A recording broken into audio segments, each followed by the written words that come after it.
The moment my husband smiled in court, I knew he thought he had already won. Not the soft kind of smile, not a nervous one. It was the kind of smile men wear when they believe they've outsmarted everyone in the room. The kind that says, I planned this, I calculated this, you're already finished. I sat there watching him from across the courtroom, thinking about how strange life is, because 5 years earlier, that same smile had convinced me to trust him with my heart. Now it was aimed at my throat. The judge cleared his voice. The courtroom settled. Then my husband spoke, and with one sentence, he revealed exactly who he was. Your Honor, my husband said, leaning back in his chair, I'm taking 70% of her millions, including her father's estate. The room froze. Not the normal courtroom quiet. This silence had weight. It pressed against the walls, hung in the air, made breathing feel difficult. Someone in the back coughed and quickly stopped. A woman's shoe scraped the floor and then went still. The court clerk's fingers hovered above her keyboard, motionless, like time itself had been paused. My husband, Tyrone Lawson, crossed his arms and smirked. That smirk, the one that used to melt me, the one that used to make me feel safe. Now I could see it clearly. It wasn't confidence, it was entitlement. Behind him, his cousins leaned forward, whispering to each other with wide smiles, already counting money that never belonged to them. Even Tyrone's lawyer relaxed in his seat, slowly crossing his legs like a man settling in to watch fireworks. Everyone waited for me to react, to cry, to argue, to panic, but I didn't move. I sat there with my hands flat on the table, my face calm, my heart steady. Not because I wasn't hurt, but because I already knew how the story ended. I looked Tyrone directly in the eyes. No anger, no fear, just finality. His smile grew wider. Then the whispers started. Gasps rippled across the room. All eyes turned towards me, waiting. Slowly, deliberately, I stood. My chair dragged loudly across the floor, a sharp, sudden sound that sliced through the silence. Tyrone's smile twitched, just for a second. I reached into my bag, pulled out a thick, folded document, and walked toward the judge. Not rushed, not shaking, each step steady. My heels echoed. Tap, tap, tap. When I reached the bench, I placed the papers down gently and said calmly, Your Honor, you may want to read this before he continues. The judge raised an eyebrow, adjusted his glasses, and opened the file. His face changed. Confusion, then surprise, then something close to pity. Not for me, for Tyrone. The courtroom leaned forward. Tyrone's lawyer sat up straight. His cousins went silent. The judge sighed and let out a tired laugh. But before he spoke, let me take you back, because this moment didn't begin in court. Before we continue, please subscribe for more stories. It helps our channel grow. And tell us which country you're watching from. My name is Lonnie Parker. I'm 34 years old, born and raised in Atlanta, Georgia. I own a chain of home care facilities my late father built from nothing. My father wasn't born rich. He built his wealth one long night at a time. He taught me how to read people, how to protect myself, how never to confuse love with blind trust. But grief makes you vulnerable, and that's when Tyrone entered my life. I met Tyrone 5 years ago at a charity fundraiser. I almost didn't attend the fundraiser. I stood in front of my bedroom mirror that night, staring at myself, feeling empty. My black dress fit me perfectly, but I didn't. My father had been gone barely a year. Every public event felt fake. Every smile felt forced. I told myself, go for 10 minutes, donate, leave. That was the plan. Then I walked into the ballroom and my life quietly changed direction. Crystal glasses clinking, soft jazz playing in the background, people laughing too hard at jokes they didn't mean. I was standing alone near the auction table, pretending to read a brochure, when a voice beside me said, Be honest, do people actually read these things? I turned. That was Tyrone. He wasn't flashy, no loud suit, no fake confidence, just a calm smile and warm eyes. I surprised myself by laughing, a real laugh, the kind that comes from your chest, the kind you don't plan. I hadn't laughed like that in months. He tilted his head slightly and said, "Okay, that laugh tells me you've been carrying a lot."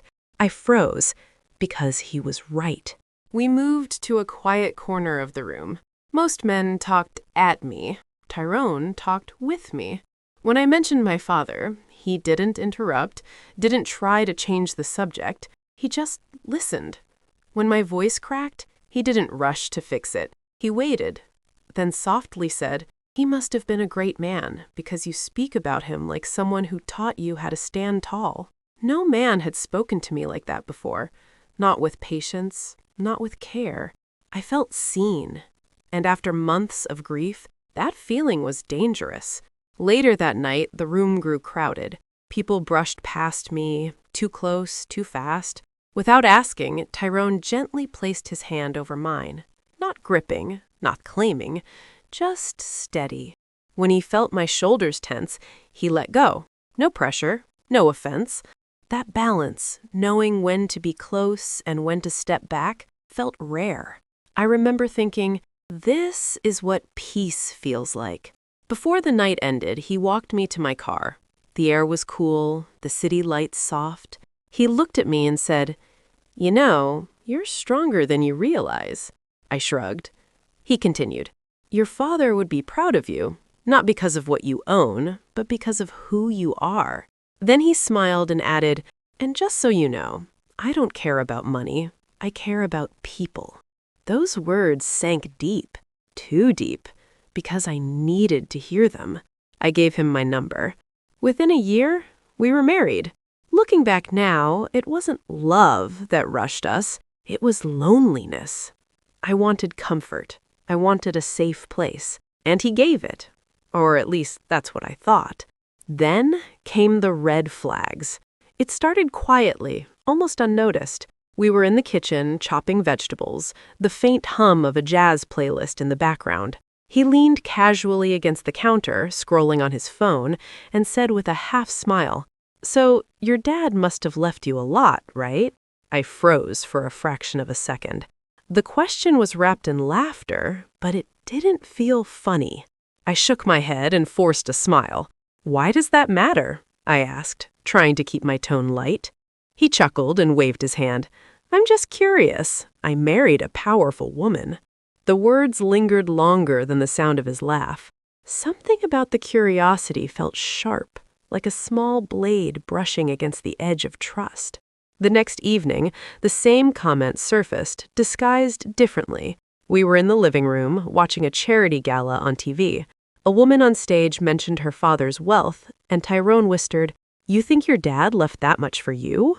I laughed awkwardly, trying to brush it off. "Why would you even care?" He shrugged as if it were nothing. "I like to know the landscape," he said, eyes glinting with something I didn't recognize. At that moment, I felt a tiny prickle of unease, but I ignored it. Love makes excuses, and I needed him to be good. Weeks later, he gave me a small gift, a leather-bound journal with my initials embossed in gold. I opened it and smiled. "It's beautiful." He leaned closer and said softly, "Maybe you'll write about your family and how much they've given you." I stiffened. It wasn't the journal, it was the reminder in his words. A reminder that he was thinking about inheritance, about assets, long before love. I laughed it off, pretending the moment didn't sting. But deep down, curiosity was no longer innocent. It was quietly calculating. The questions changed over time. Later, when the house was quiet and defenses were low, he'd ask, "Who actually controls the accounts?" "My team," I said carefully. "Why?" "I just want to understand our future," he replied, shrugging. Another night, "If something happened to you, would everything come to me automatically?" I laughed, not because it was funny, but because it felt uncomfortable. "Why would you even think like that?" I asked. He smiled. "I like being prepared." Love makes excuses. So did I. Over the next few months, the questions and comments became a pattern. Small, playful remarks at first, then sharper, then invasive. Curiosity turned into scrutiny. Interest turned into obsession. And every time I excused it. I smiled, I laughed, but deep down, I felt a quiet tension that never left. The jokes didn't feel like jokes anymore, and the first red flags had begun to wave. Not long after, the spending changed. At first, it felt harmless. New shoes appeared in the closet. Nothing extreme, just nicer brands than usual. Dinner tabs crept higher. 100 became 3. 3 became 5. When I noticed, I told myself, he works hard. He deserves it. Love makes room for excuses. Then the upgrades started. A watch replaced his old one, then another.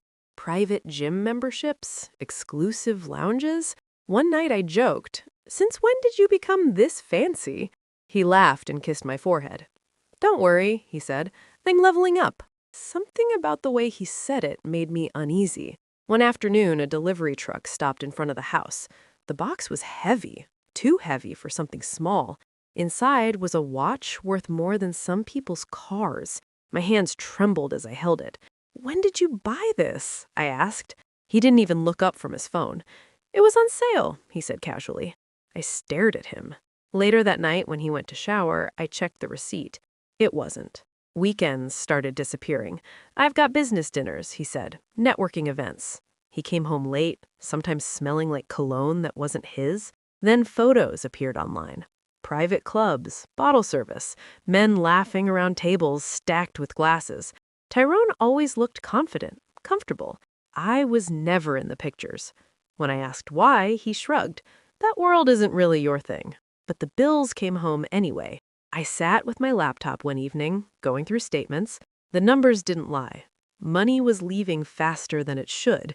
Transfers I didn't recognize, expenses that didn't match explanations. I felt a knot form in my stomach. This wasn't spending, it was bleeding. Then, one Tuesday morning, my phone rang. It was my accountant. His voice was careful, too careful. "Mrs. Parker, someone attempted to access your father's trust documents." I stopped walking. "Access? How?" I asked. "The request came from your home computer."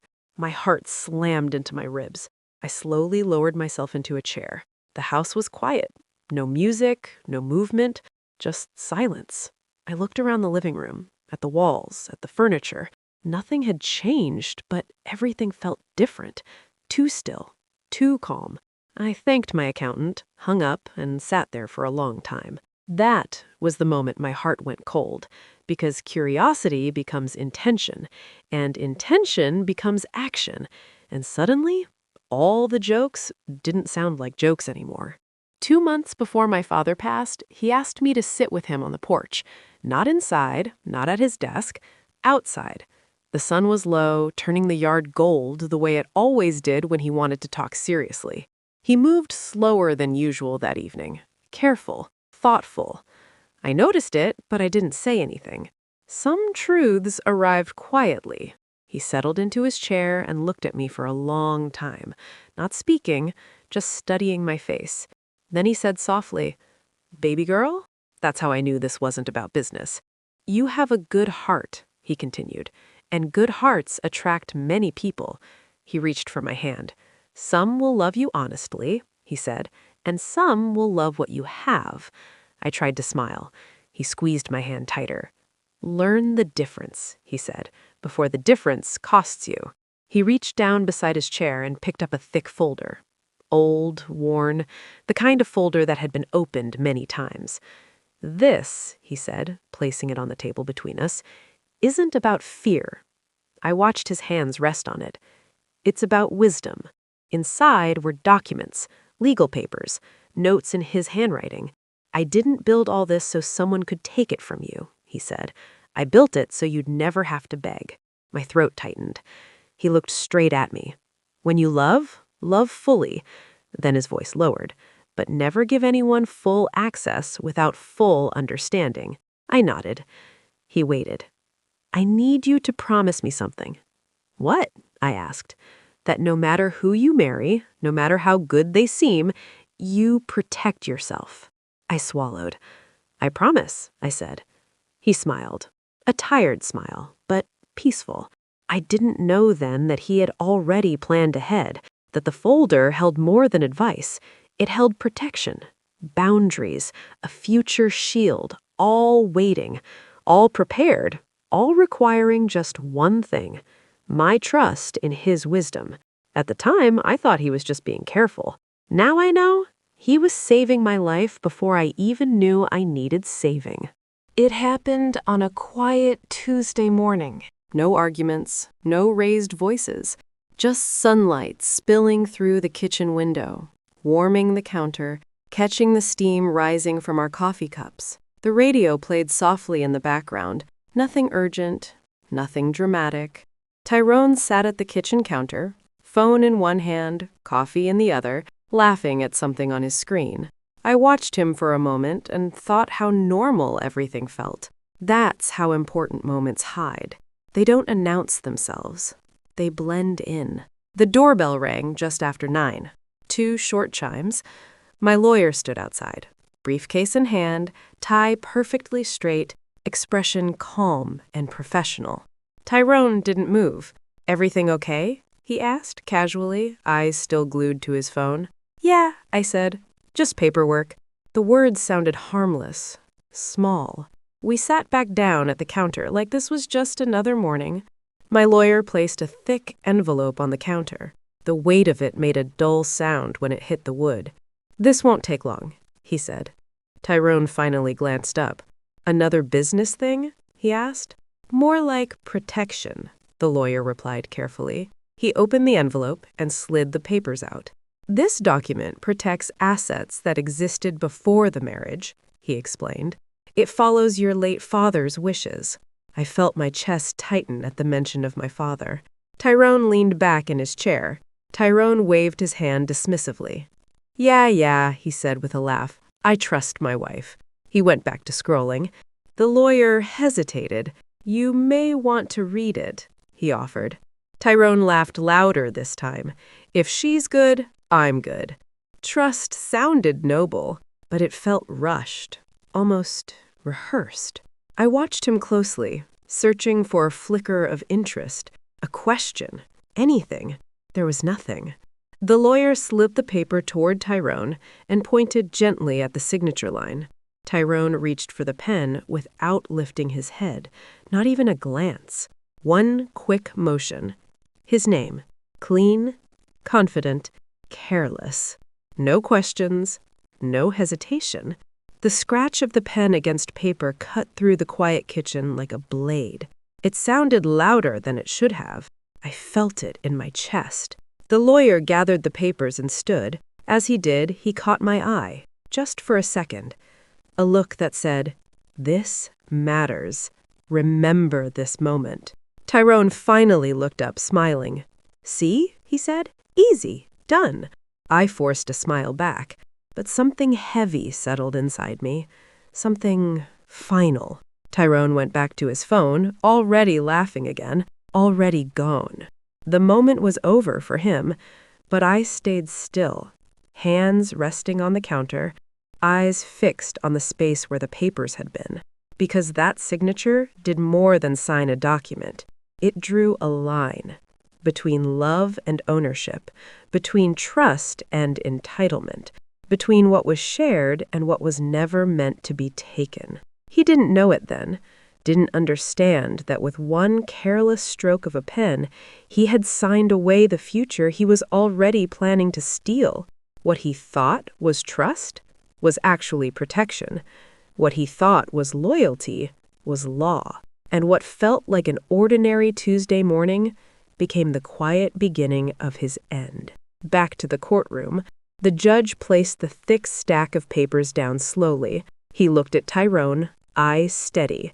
"Mr. Lawson," he said, his voice calm, "before demanding millions, you should understand the documents you sign."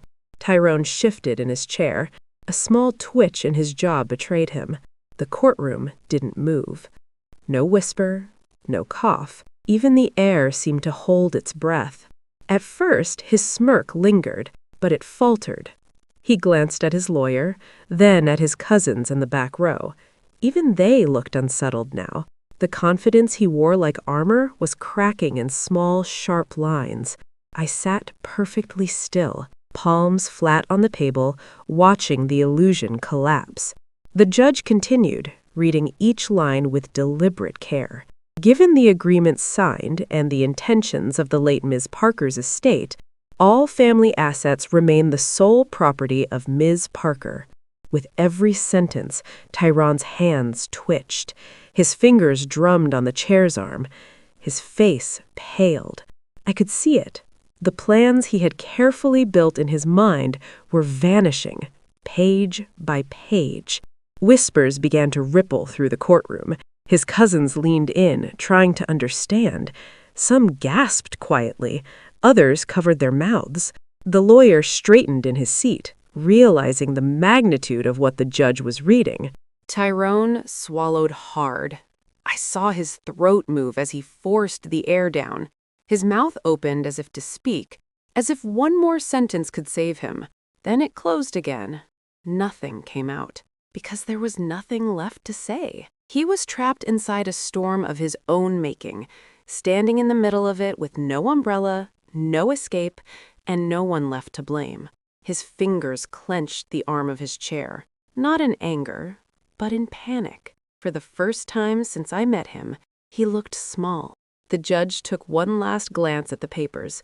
He didn't rush, didn't dramatize it, just a slow, tired look. The kind that comes from seeing the same arrogance make the same mistake over and over again.